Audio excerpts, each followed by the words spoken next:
ये आकाशवाणी है। कोविड-19 विशेष कार्यक्रम के अंतर्गत प्रस्तुत है कोरोना वायरस संक्रमण की वर्तमान स्थिति पर चर्चा, जिसे प्रस्तुत कर रहे हैं आकाशवाणी संवाददाता सिद्धार्थ सिंह।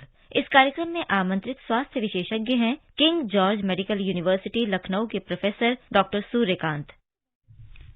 नमस्कार श्रोताओं, भारत में इस समय देश में कोरोना के विरुद्ध विश्व का सबसे बड़ा वैक्सीनेशन प्रोग्राम चल रहा है और यहाँ एक खास बात बता दें कि प्रधानमंत्री नरेंद्र मोदी के आह्वान पर आज से देश में टीकाकरण उत्सव की शुरुआत हुई है।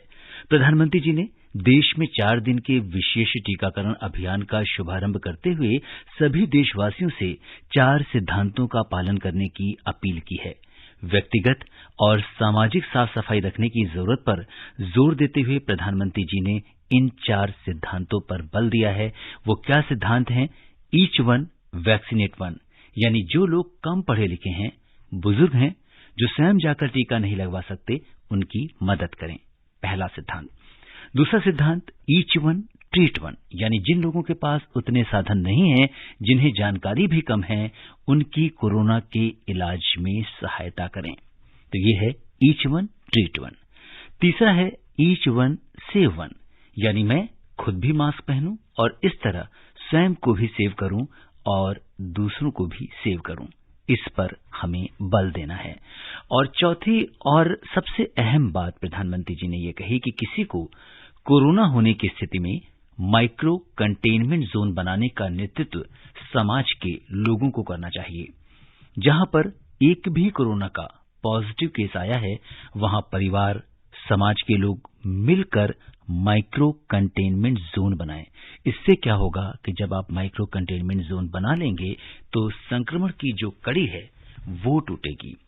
प्रधानमंत्री जी ने कहा कि टीका उत्सव कोरोना महामारी के खिलाफ दूसरे बड़े युद्ध की शुरुआत है। प्रधानमंत्री जी ने एक और अहम मुद्दा उठाया है, वो है वैक्सीन वेस्टेज।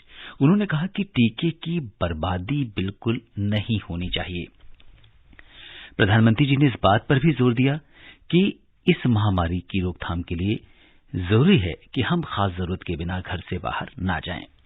प्रधानमंत्री जी ने परिवार में सभी को टीका लगवाने की जिम्मेदारी घर की महिलाओं से संभालने की अपील की है और इस टीका उत्सव में जन भागीदारी की अपील की है। और उन्होंने कोरोना के खिलाफ संघर्ष में कहा है कि अगर हम जन भागीदारी करेंगे तो इसमें बड़ी सफलता प्राप्त की जा सकेगी। श्रोताओं, कोरोना उसकी वैक्सीन को लेकर आपको जागरूक करने के लिए आकाशवाणी पर हम आपके लिए लेकर आते हैं कोरोना जागरूकता पर विशेष कार्यक्रम और आज की इस एडिशन के साथ मैं हूं सिद्धार्थ सिंह। श्रोताओं, कोरोना की वर्तमान स्थिति और टीकाकरण कार्यक्रम पर चर्चा करने और आपके तमाम सवालों का जवाब देने के लिए आज की इस विशेष फोन इन कार्यक्रम में हमारे साथ जुड़ गए हैं King George medical university Lucknow में डिपार्टमेंट ऑफ रेस्पिरेटरी मेडिसिन के प्रमुख professor doctor Suryakant. Doctor Suryakant Covid vaccination national health mission Uttar Pradesh के ब्रांड एम्बेसडर हैं। साथ ही आप इंडियन मेडिकल एसोसिएशन के IMA academy of national specialities के वाइस चेयरमैन भी हैं। इसके अलावा आप IMA एकेडमी के साथ जुड़े हुए हैं। डॉक्टर सूर्यकांत, नमस्कार। कार्यक्रम में आपका स्वागत और अभिनंदन करते हैं। जी सिद्धार्थ जी, नमस्कार। आपके श्रोताओं को भी बहुत बहुत नमस्कार। श्रोताओं, कोरोना से संबंधित सवाल डॉक्टर सूर्यकांत से हमारे टोल फ्री नंबर 1800115767 और 011-233-14444 पर पूछ सकते हैं। आप हमारे ट्विटर हैंडल @AIRnews पर #AskAIR पर अपने सवाल पोस्ट भी कर सकते हैं। डॉक्टर सूर्यकांत, आज से देश में टीका उत्सव मनाने की शुरुआत हुई है और आप भी नेशनल हेल्थ मिशन के कोविड वैक्सीनेशन के ब्रांड एम्बेसडर हैं, तो आपको भी बहुत सारी शुभकामनाएं।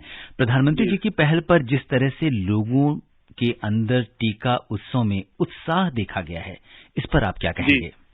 जी, बहुत अच्छा उत्साह देखा गया है और मैं आपके श्रोताओं को थोड़ा सा अपडेट कर दूं जी कि एक प्रमुख समाचार पत्र में, जो देश ही नहीं दुनिया का सबसे ज्यादा पढ़ा जाने वाला समाचार पत्र है, उसमें आज एक मेरा लेख प्रमुखता से छपा है। उसकी हेडिंग यही है कि वैक्सीन को चुने, वायरस को नहीं, टीका महोत्सव मनाएं। तो आज मैंने भी थोड़ी सी सहभागिता की है प्रधानमंत्री जी के इस कार्यक्रम में, जिसका नाम है टीका महोत्सव, जो कि 11 तारीख यानी आज से शुरू हुआ और 14 तारीख तक चलेगा। एक्चुअली इसका मतलब क्या है मतलब है कि जैसे हम महोत्सव मनाते हैं, अपना कोई उत्सव मनाते हैं, तो बड़े उत्साह और उमंग से मनाते हैं। होली हो, दिवाली हो, भैया दूज हो, रक्षाबंधन हो, ईद हो, बकरीद हो, क्रिसमस हो, कोई भी त्योहार हो, तो जब हमारा उत्सव आता है तो उसको हम महोत्सव की तरह मनाते हैं और बहुत उत्साह और उमंग के साथ मनाते हैं। इसी तरह टीका को लेके कोई भ्रम नहीं पालें, कोई संशय नहीं रखें और बड़े उत्साह के साथ टीकाकरण के लिए जाएं। और जैसे हमने आज तक अपने बच्चों के नियमित रूप से टीके लगवाए हैं, आप देखिए जब हम बच्चे पैदा होते हैं तो उनका एक एक डेट कैलेंडर में चार्ट करके रखते हैं कि देखिए अब डीपीटी लगेगा, बीसीजी लग गया है, अब बूस्टर पोलियो का लगेगा, अब ये लगेगा जी। और कैलेंडर में मार्क करके हम अपने बच्चों के डॉक्टर के पास जाते हैं और टीका लगवाते हैं। उतनी ही उत्साह से, उतनी ही शिद्दत के साथ जितनी हम बच्चों की चिंता करते हैं, क्योंकि बच्चों की स्वास्थ्य की सुरक्षा प्रदान करते हैं टीके, उसी तरह ये एडल्ट इम्यूनाइजेशन दुनिया का लार्जेस्ट एडल्ट इम्यूनाइजेशन प्रोग्राम है कोविड के लिए, और ये सबसे बड़ा हथियार है कोविड को हराने के लिए। जी। और डॉक्टर सूर्यकांत, आपने ये जो बात कही, आप कहीं न कहीं एक बचपन में ले गए। और अगर आप देखेंगे आजकल भी कि जब हम टीकाकरण कराने जाते हैं बच्चों का, तो बड़े ही उसमें रोचक तरीके से जो उनकी जो डेट्स होती हैं वो सारी, उसका कवर पेज आप देखिए, उसकी ब्रांडिंग देखिए, एक कहीं न कहीं वो भी एक उत्सव की तरह आप जाते हैं। उस दिन बहुत खुशी होती है कि अब मेरा बच्चा इस बीमारी से कभी ग्रस्त नहीं होगा। और कभी कभी तो बच्चों को हम ये भी कह देते हैं कि देखो बेटा आज टीका लगवा लो, वैक्सीन लगवा लो, लौटते में हम तुम्हें आइसक्रीम खिलवाएंगे या और उसके मनपसंद की कोई डिश खिलवाएंगे। तो ये क्या है, अच्छे व्यंजन खाना, अच्छी मनपसंद चीज खाना, ये भी तो उत्सव का हिस्सा है। तो वास्तव में उत्सव ही तो मना रहे होते हैं हम। जी। और प्रधानमंत्री जी ने परिवार में महिलाओं की जिम्मेदारी को समझते हुए महिलाओं से सभी को टीका लगवाने की जिम्मेदारी लेने की अपील की है। आप इस मुहिम में महिलाओं की भागीदारी कैसे देखते हैं?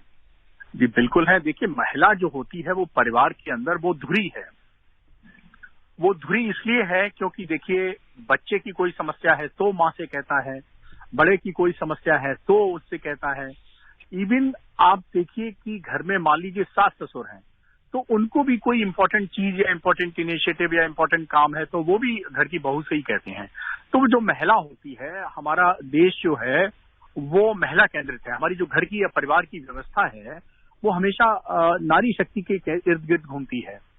क्योंकि बचपन में आपने देखा होगा कि आपका ख्याल बहन ने रखा, बड़े हुए तो फिर छोटे हुए जब तो आप माँ ने रखा, फिर बड़े हुए तो बहन ने रखा, और बड़े हुए तो आपकी कोई भाभी माँ आई होंगी, उन्होंने रखा, और फिर जब बड़े हो गए तो आपकी पत्नी ने ख्याल रखा, और जब आपके खुद के बच्चे हो गए तो आपकी बेटी ने ख्याल रखा। तो ये जो भावनात्मक लगाव है, ये जो केयरिंग एटीट्यूड है, ये हमेशा नारी शक्ति से मिलता है। और वास्तव में घर गृहस्थी परिवार, आपने देखा होगा पिछले साल कोरोना में बहुत लोगों की घर गृहस्थी बजट बिगड़ गए, और तब रिजर्व बैंक, हम लोग कहते हैं कि नारी शक्ति जो होती है घर में वो एक रिजर्व बैंक का भी काम करती है जी। और पति को पता ही नहीं होता है, घर के मुखिया को पता नहीं होता है, और फिर वो कहती है कि नहीं वो थोड़े पैसे हमारे पास यहाँ रखे थे, अच्छा ये ले लीजिए या ये ले लीजिए। तो ये नारी शक्ति है जो बिना MBA पास और बहुत अच्छा मैनेजमेंट करती है घर परिवार का जी। तो मेरे ख्याल से प्रधानमंत्री जी ने अच्छा ही किया है कि पूरे घर परिवार का टीकाकरण की जिम्मेदारी अगर नारी शक्ति पे सौंप दी है, तो हमें ऐसा लगता है कि नारी शक्ति के इस सिंसियरिटी और केयरिंग एटीट्यूड के कारण ये टीकाकरण जरूर ही सफल होगा। बिल्कुल। और डॉक्टर सूर्यकांत, आज प्रधानमंत्री जी ने 4 प्रिंसिपल्स की बात की है, 4 सिद्धांतों के पालन करने की अपील की है, जिसमें each one vaccinate one, each one treat one, each one save one, और लोगों के द्वारा माइक्रो कंटेनमेंट जोन बनाने की भागीदारी में उनकी जरूरत पर बल दिया है। तो ये इस पर आप, इन 4 प्रिंसिपल्स पर आप क्या कहेंगे? ये बिल्कुल ठीक बात है कि अगर हम अपने को सेव करेंगे, अपने को ट्रीट करेंगे, और सबसे बड़ी इंपॉर्टेंट बात जो बार बार प्रधानमंत्री जी इस कोविड-2 में कह रहे हैं, कोविड-1 में कभी माइक्रो कंटेनमेंट और कंटेनमेंट पे मुझे लगता नहीं कि प्रधानमंत्री जी ने इतना जोर दिया। और इस बार सबसे ज्यादा वो ट्रिपल टी का फॉर्मूला तो कहते ही है, टेस्टिंग, ट्रीटिंग और ट्रैकिंग। इस ट्रिपल टी के अलावा इसमें चौथा टी जुड़ गया है, टीका। तो आप वो कहते हैं टेस्टिंग, ट्रीटमेंट, ट्रैकिंग एंड टीका। 4T के अलावा जो 5वें वो बड़ा जोर दे रहे हैं इस बार, वो माइक्रो कंटेनमेंट और कंटेनमेंट जोन पे दे रहे हैं। तो ये वास्तव में क्या है कि वायरस को उसी की दुनिया में, उसी के लोक में एक तरह से कैद कर लेना। ये माइक्रो कंटेनमेंट कहलाता है। मान लीजिए एक गली मोहल्ला में कुछ केसेस निकले और आपने गली को इधर से भी बंद कर दिया, इधर से भी बंद कर दिया और आना जाना बंद, और केवल जो आवश्यक वस्तुएं हैं वो वहां पहुंचाई गई। तो उसके कारण क्या है कि अगर वायरस का ट्रांसमिशन होगा भी तो उसी लोकेलिटी में होगा, पूरे शहर या पूरे गांव या पूरे मोहल्ला और पूरे बस्ती में नहीं होगा। यही माइक्रो कंटेनमेंट है और ये बहुत सक्सेसफुल स्ट्रेटेजी रही है 2020 की जी, जिसको इस बार प्रधानमंत्री जी बहुत जोर दे रहे हैं। मुझे ऐसा लगता है कि ये जो मंत्र प्रधानमंत्री जी ने दिए हैं वो बहुत ही अच्छे मंत्र हैं। और ये जो मेरे ख्याल से मंत्र उन्होंने दिए हैं, कोई मुझे ऐसा लगता है प्रधानमंत्री के नाते कई बार वो नहीं देते हैं, वो इस देश के मुखिया के होने के नाते वो हमें ऐसा लगता है कि उनकी एक 135 करोड़ लोगों का परिवार है और परिवार का बुजुर्ग जिस तरह की सलाह देता है, मुझे वो उसी परिवार की बुजुर्ग की तरह नजर आते हैं इन सब सलाहों को देते हुए। और यहाँ पे हमने बात माइक्रो कंटेनमेंट जोन की है। और डॉक्टर सूर्यकांत, अभी तक हम क्या देख रहे थे कि कहीं भी अगर कंटेनमेंट जोन की बात होती थी तो सरकार निर्धारित करती थी कि ये यहाँ पे कंटेनमेंट जोन बनेगा, इसे उसे घोषित करती थी। लेकिन प्रधानमंत्री ने आज जन भागीदारी पर जोर दिया और उन्होंने ये कहा कि अब आप खुद तय करें, अगर आपके आसपास कोई केस आता है तो एक जो माइक्रो कंटेनमेंट जोन होगा उसकी भागीदारी वहां की जनता के ऊपर होगी। वो खुद से तय कर सकते हैं कि उनकी गली में अगर कंटेनमेंट जोन बनाना है तो आप बनाइए। जी, ये बिल्कुल सही है। मैं समझता हूँ सिद्धार्थ जी, ये उसी तरह है कि मोहल्ले के चोर को आप दरोगा बना दीजिए। जी, तो अब आप जनता को खुद ही ये जिम्मेदारी सौंप दी है कि भाई आपके मोहल्ले में या उसमें अगर कोई केसेस निकलते हैं और समझते हैं कि ये ट्रांसमिशन का सोर्स हो सकते हैं बहुत बड़े पैमाने पर, तो आपको खुद सुनिश्चित करना है कि आपके मोहल्ले का वायरस ये दूसरे मोहल्लों में ना जाए, दूसरी जगह ट्रांसमिशन ना कर सके, इसलिए अपने को कंटेन कर लें। तो मेरे ख्याल से ये अच्छा है। ये हमें याद है कि पिछली बार प्रधानमंत्री जी ने कहा था कि अब जो है कोविड का ये समय आ गया है कि इसको एक जन आंदोलन का रूप दो। अगर मैं सही हूं, मुझे सही याद है, मेरी याददाश्त बिल्कुल, तो ये था 8 अक्टूबर 2020। बिल्कुल, प्रधानमंत्री जी ने जो जन आंदोलन चलाया जी, उन्होंने बात की थी। अब देखिए प्रधानमंत्री जी के अगर हम पूरे उसको देखें इस कोविड यात्रा को, जब से कोविड शुरू हुआ है, तो सबसे पहले उन्होंने क्या कहा था, सबसे पहले उन्होंने जन जागरण की बात की थी कि भाई पब्लिक अवेयरनेस होनी चाहिए। फिर वो ताली थाली हो, दीपक जलाना हो या हेल्थ केयर वर्कर्स का, कोरोना वॉरियर्स का सम्मान हो, इन सब उससे उन्होंने अवेयरनेस प्रोग्राम क्रिएट किए। और फिर उन्होंने 8 अक्टूबर जिस समय पीक चल रहा था, सोचिए आप जी, उस समय उन्होंने कहा कि नहीं, अभी एक जन आंदोलन की जरूरत है। जब तक दवाई नहीं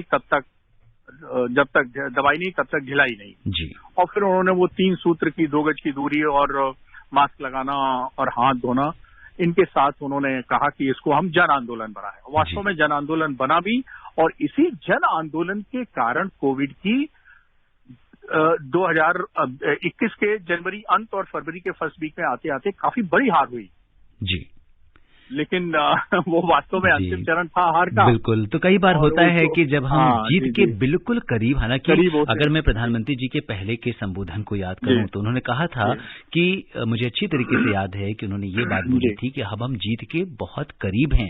इस समय उन्होंने समय समय पर हमें चेताया कि हमें जो कोविड एप्रोप्रिएट बिहेवियर है उसे नहीं छोड़ना है, क्योंकि हम बिल्कुल उस जंग को जीतने वाले ही थे। लेकिन कहीं ना कहीं थोड़ी सी ढिलाई हुई और उसके बाद जो है ये आज केसेस बढ़ रहे हैं। लेकिन फिर भी जैसा कि उन्होंने कहा कि हमें मालूम है, हमने तब इसका मुकाबला किया जब हमारे पास कोई शस्त्र नहीं था, लेकिन आज हमारे पास वैक्सीन है, आज हमें कोरोना के बारे में सब कुछ मालूम है, तो निश्चित तौर पर इस जंग को हम जीतेंगे। जी। और डॉक्टर सूर्यकांत, अब अपनी लिसनर्स की कॉल लेते हैं और पूरे देश से लोग हमारे साथ कार्यक्रम में जुड़ रहे हैं अपने सवालों के साथ, बहुत सारी शंकाएं हैं उनकी। सबसे पहले दिल्ली से धर्मवीर जी का सवाल लेते हैं। धर्मवीर जी नमस्कार। नमस्कार जी, मैं धर्मवीर प्रजापति गांधीनगर दिल्ली से बोल रहा हूँ जी। बताइए धर्मवीर जी, बताइए। जो स्थिति पिछले साल थी जी, मन में भय था कि अभी इसका क्या होगा, इंजेक्शन नहीं है, दवाइयाँ नहीं है। अब मन में इतनी शांति तो है कि हाँ, इसका कोरोना का इंजेक्शन आ गया है, तो आदमी कॉन्फिडेंस में है और डर तो है, पर कॉन्फिडेंस है। जो हमारे प्रधानमंत्री मोदी जी ने जो समय समय पर आपके द्वारा जब ये बताया जा रहा था कि हमें जागरूक करते रहे, और अभी भी कल परसों जब भी इन्होंने अभी बताया दोबारा से ये एक आज 11 से 14 तारीख तक जो बनाना है इंजेक्शन का, जो एक पर्व बनाना है, इसको इस तरह से लिया जाए। इससे क्या हो रहा है कि लोगों में एक कॉन्फिडेंस, जोश, उमंग आती है कि हाँ हमारे साथ हमारा एक देश का हेड जो है हमारे लिए इतनी चिंता करता है। जी। और मैं ये कहना चाहता हूँ जो पहली डोज दी जा रही है, इंजेक्शन दिया जा रहा है, इस इंजेक्शन को अगर आप इसी को बूस्टर बना के दिया जाए, सेकंड डोज देने से पहले किसी इंजेक्शन की ताकत डबल हो जाए, फिर सेकंड इंजेक्शन जब दिया जाए तो उसको भी बूस्टर दिया जाए। जब जो डॉक्टर साहब ने अभी एक बात बताई थी, बच्चों को ये बूस्ट डोज दी जाती है, डॉक्टर साहब मेरी बात समझ पा रहे हैं ठीक से, पहली डोज के बाद जो दूसरी डोज दी जाती है उसको बूस्टर बोलते हैं। तो इसको अगर हम बूस्टर के तौर पे ले अगर हम अपने पैसे खर्च करके ले लें तो इसमें और फायदा है कि नहीं? देखिए धर्मपाल जी बिल्कुल सही प्रश्न उठाया है। इस पर अभी शोध चल रहा है कि क्या अगली डोज बूस्टर डोज होगी। इस पे अभी शोध चल रहा है। जैसे ही परिणाम आएंगे, मैं समझता हूं कि आपके अंदर एक वैज्ञानिक छुपा हुआ है और एक वैज्ञानिक जिसको हम लोग साइंटिफिक हाइपोथेसिस या वैज्ञानिक परिकल्पना कहते हैं, वो आपने दी है। इस पर शोध चल रहा है और अगर ऐसा आता है तो जरूर ही आपको बूस्टर डोज भी मिलेगी। बिल्कुल, क्योंकि डॉक्टर सूर्यकांत लोगों के अंदर जैसे वैक्सीनेशन एक ऐसी चीज थी जो अब बचपन में कराते थे और उसको कहीं कहीं भूल जाते थे, लेकिन आज हर व्यक्ति के अंदर जिज्ञासा है। और देखिए किस तरह के सवाल हमारे पास आ रहे हैं। लोगों को लग रहा है 2 डोज लगा रहे हैं तो पूरा हम अगर दोनों डोसेज एक साथ ही लगा दें तो उसकी क्या जरूरत है। तो तरह तरह के लोगों के अंदर स्थितियां हैं, इसीलिए हम इस तरह के कार्यक्रम में आप जैसे एक्सपर्ट को बुलाते हैं जो उनके सवालों का जवाब देते हैं। और अब हम रुख करते हैं गाजियाबाद का, जहां से दिनेश शर्मा जी हमारे साथ कार्यक्रम में जुड़ गए हैं। दिनेश जी नमस्कार। हेलो दिनेश जी। नमस्ते सर जी। जी नमस्ते, बताइए क्या जानना चाहते हैं? डॉक्टर साहब को भी नमस्कार मेरा। जी नमस्कार भैया, नमस्कार। डॉक्टर साहब मुझे एक सवाल पूछना था। जैसे कोरोना टेस्ट कराया तो उसमें पॉजिटिव रिपोर्ट आई, उसमें आया 18% सिम्टम जी। और दोबारा रिपोर्ट में क्या आया? 18% सिम्टम आए जी। 18% सिम्टम जैसी कोई रिपोर्ट नहीं होती है, वो सीटी वैल्यू की बात कर रहे हैं शायद आप। हाँ, उसमें ऐसे बताया। और जब 14 दिन बाद रिपोर्ट टेस्ट कराई, फिर दोबारा टेस्ट कराया तो सर उसमें कुछ भी नहीं आया, फिर ना नेगेटिव आई ना पॉजिटिव आई। तो ऐसा मतलब कैसे, किस कारण से ऐसा हो जाता है? हम समझ गए। आप शायद पहले सीटी वैल्यू की बात कर रहे हैं जी। वो सीटी वैल्यू की बात कर रहे हैं 18, और उसके बाद आप शायद इनडिटर्मिनेट रिपोर्ट की बात कर रहे हैं। ऐसा हो जाता है कभी कभी। ये इस पे निर्भर करता है कि आपके अंदर संक्रमण किस स्टेज से गुजर रहा है। देखिए शुरू में क्या होता है कि वायरस की संख्या ज्यादा होती है, जिसको हम वायरल लोड कहते हैं।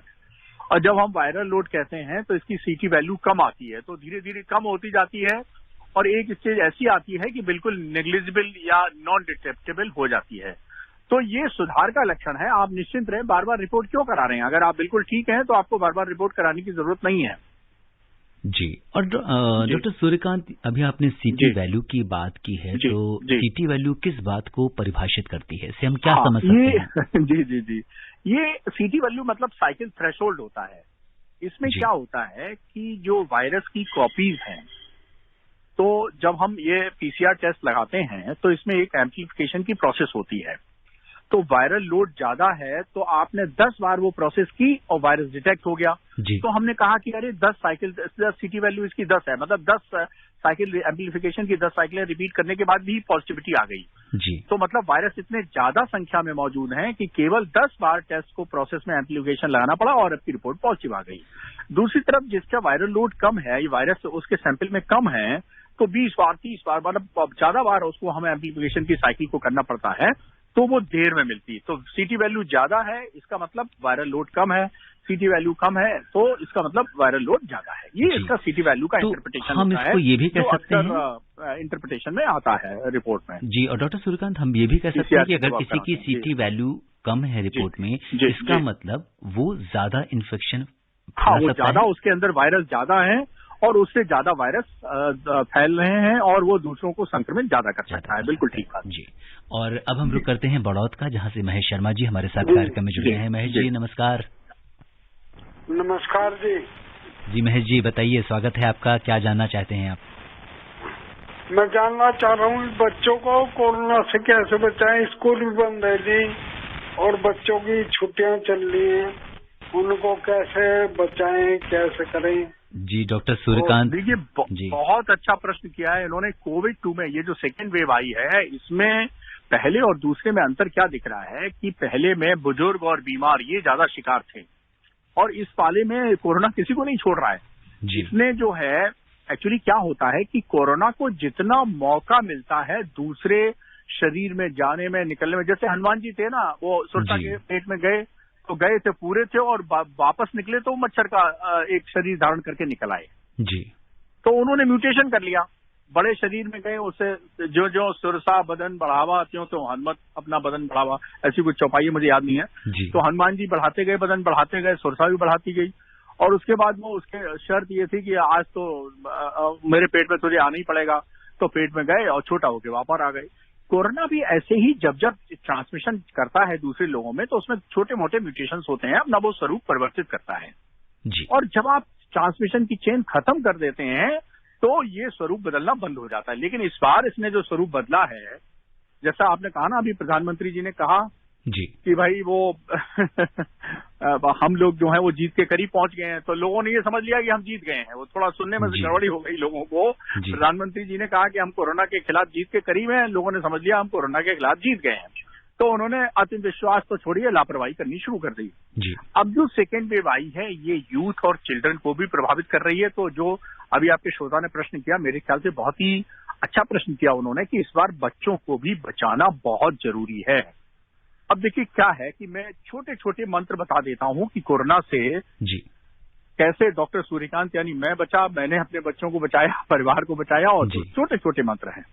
देखिए, एक तो बच्चों की छुट्टी हो गई है तो घर के अंदर बच्चों को बिजी रखिए, और जब बच्चे बाहर नहीं जाएंगे तो सोर्स ऑफ ट्रांसमिशन नहीं आ पाएगा। लेकिन फिर भी एक आदत डाल लीजिए, जैसे कुछ लोगों की आदत होती है कि रात में खाने से पहले दूध जरूर पीते हैं जी, तो एक आदत बस सबको डाल दीजिए, लाइन से सबको पानी उबाल के भाप देनी है, स्टीम देनी है। और स्टीम के एक नहीं कई फायदे हैं। स्टीम देखिए बनती है 100 डिग्री सेंटीग्रेड पर। Covid virus 56 degree centigrade temperature पर मर जाता है, खत्म हो जाता है जी। दूसरा क्या है कि मान लीजिए आपके अपर एयरवे या लोअर एयरवे कहीं भी सांस की नलियों में अगर कोई थोड़ी बहुत की सूजन भी है तो वो सूजन भी कम हो जाती है स्टीम से।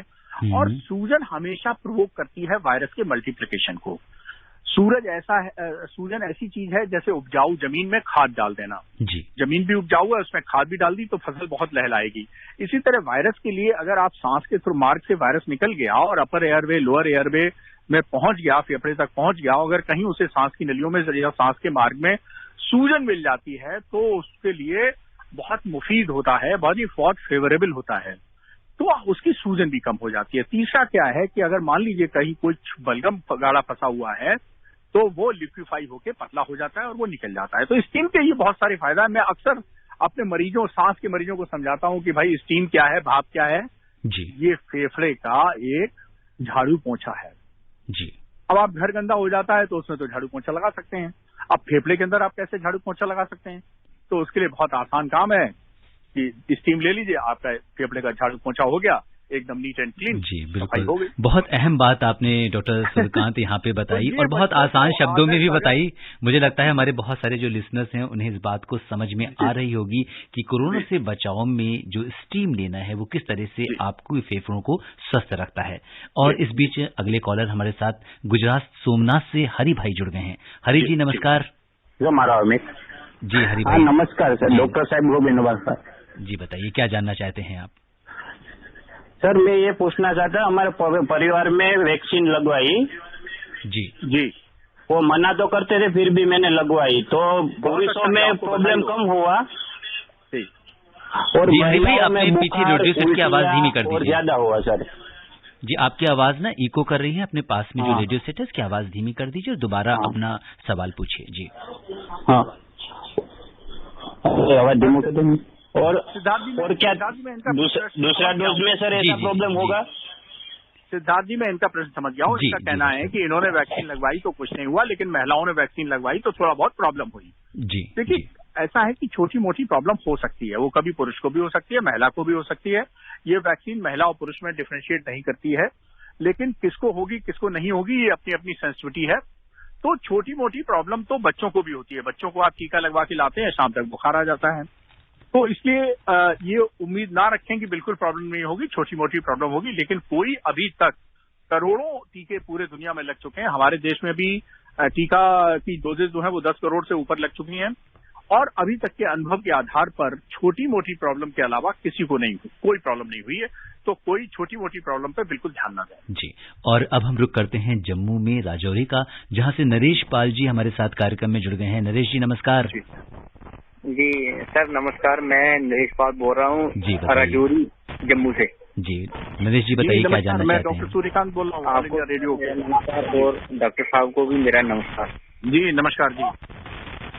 सर मैं ज्यादा समय आपका नहीं लूंगा, मेरा एक ही प्रश्न है जी, और मेरा प्रश्न ये है कि जैसे 45 साल से कम लोग हैं उनको ये वैक्सीनेशन कब लगेगी?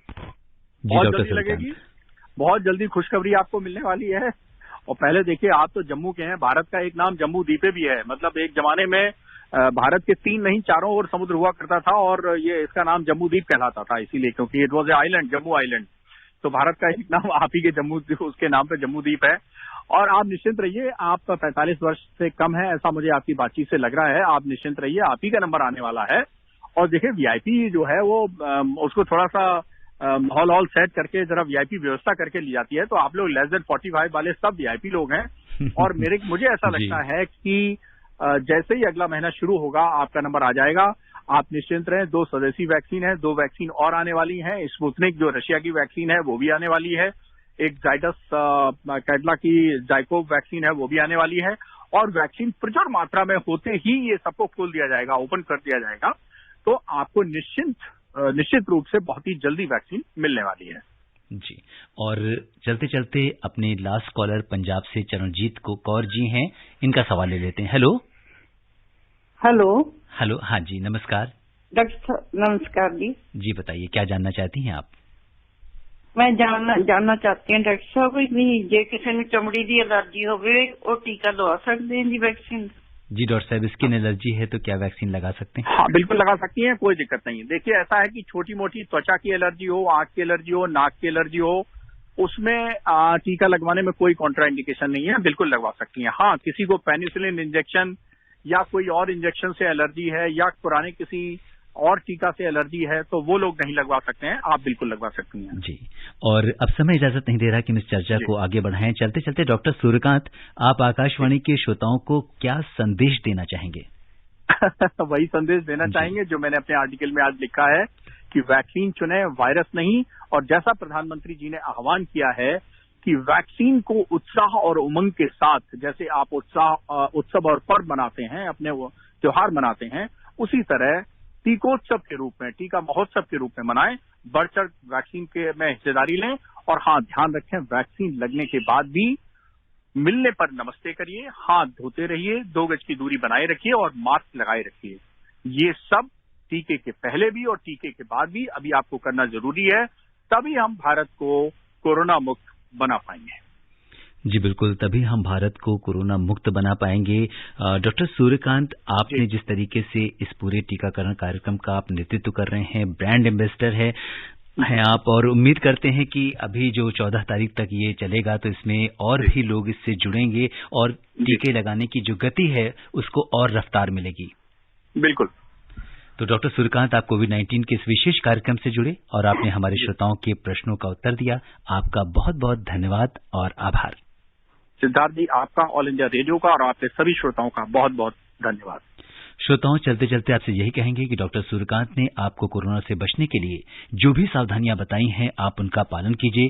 टीका उत्सव चल रहा है, 45 साल प्लस उम्र के सभी लोगों से निवेदन है कि आप अपना टीकाकरण जरूर कराएं। कोरोना का खतरा अभी भी बरकरार है, इसलिए आप बाहर निकलते समय मास्क लगाइए, हैंड हाइजीन के साथ सुरक्षित दूरी बनाए रखिए, क्योंकि बचाव और सावधानी ही कोरोना का इलाज है। आप स्वस्थ और खुशहाल रहें, इसी कामना के साथ दीजिए मुझे अनुमति। नमस्कार। कोविड-19 विशेष कार्यक्रम के अंतर्गत अभी आप सुन रहे थे कोरोना वायरस संक्रमण की वर्तमान स्थिति पर चर्चा, जिसे प्रस्तुत कर रहे थे आकाशवाणी संवाददाता सिद्धार्थ सिंह। इस कार्यक्रम में आमंत्रित स्वास्थ्य विशेषज्ञ थे king George medical university Lucknow के प्रोफेसर डॉक्टर सूर्यकांत। ये कार्यक्रम आकाशवाणी के समाचार सेवा प्रभाग द्वारा प्रस्तुत किया गया। इसे आप हमारे mobile app news on AIR पर भी सुन सकते हैं। इस कार्यक्रम के संबंध में अपनी प्रतिक्रिया आप हमें ईमेल कर सकते हैं। पता है AIRNSDtalks@gmail.com। ये कार्यक्रम फिर से सुनने के लिए लॉग ऑन करें हमारी वेबसाइट newsonair.com